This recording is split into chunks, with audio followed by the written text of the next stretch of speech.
Ndugu zangu, mimi kwa majina naitwa Isayo Lepose Laiza, ni mwananchi kutoka Ngorongoro, lakini pia vile vile ni Masai, na kuna jambo ambalo juzi tumeliona kwenye vyombo vya habari. Kwa mtu aliyojitambulisha au anayejitambulishaga kwamba yeye ni mkuu wa Malaigwanani Tanzania, ila hali tunamjua kwamba si mkuu wa Malaigwanani Tanzania.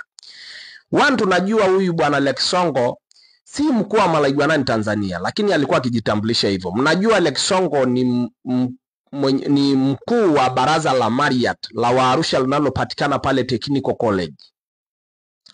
Sasa yeye anaendaga anajichukulia nafasi, anasema yeye ni mkuu wa Malaigwanani. Si kweli. Ndugu zangu, mimi nataka niseme, kwa sababu mnajua huyu Lekisongo amesema mambo mengi sana. Hata Ngorongoro ilipofika mpaka serikali ikaja kuingilia juzi, ni kwa sababu Lekisongo ndiye alikuwa akisema akiambia serikali mambo haya ya Ngorongoro, kwamba yeye amezungumza na jamii na kama jamii imesema hivyo, kitu ambacho si kweli. Lekisongo sio kitu Ngorongoro, sababu hatuko chini yake sisi. Ndugu zangu, juzi alizungumza tena mambo mawili mazito sana. Amesema eti sisi jamii ya Wamasai wote tunasitisha tuara ambayo mnajua kwamba imefunguliwa tuara.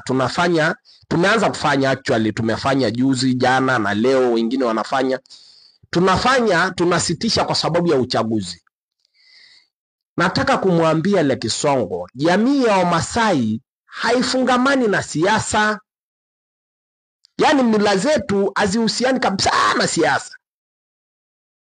Kama ulikuwa unaamua kumfurahisha bwana Mwongela ni sawa, lakini sisi hiyo haituhusu. Na ndio maana jamii leo inaendelea kufanya shughuli zake.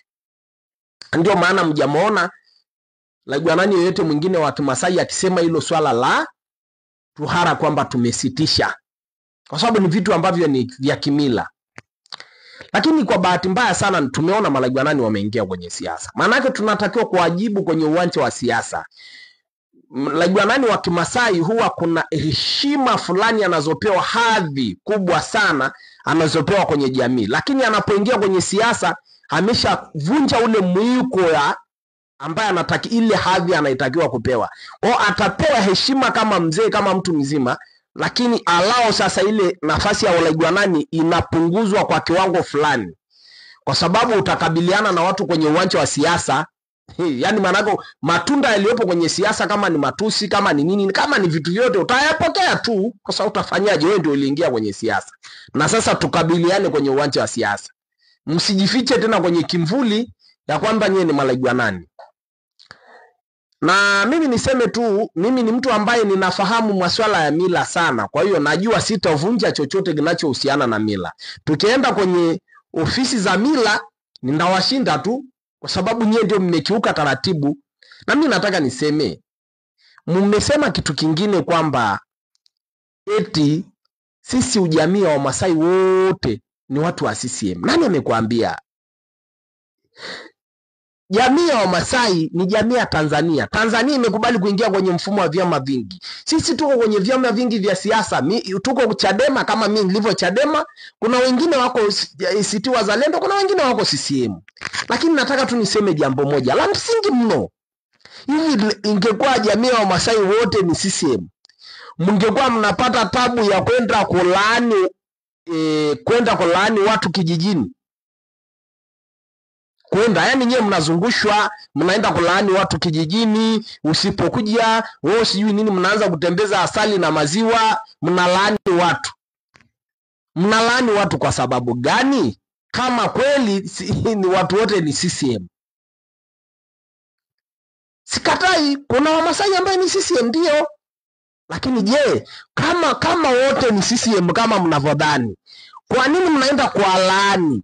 Kuambia kwamba wanaharakati wasiwapoteze, sijui kitu gani, sijui achaneni na hizi vitu. Ndio kilibu zenu zinazunguka kwenye. Bahati mbaya sasa nyinyi mnashindwa kujua teknolojia imeendelea. Mnaenda kulaani, lakini mnarekodiwa zinazunguka kwenye magrupu ya WhatsApp. Mnalaani watu. Kwenye wilaya zote za Wamasai mnatembeza laana. kwa sababu ya siasa chafu. Mara jamani, mnaingia kwenye siasa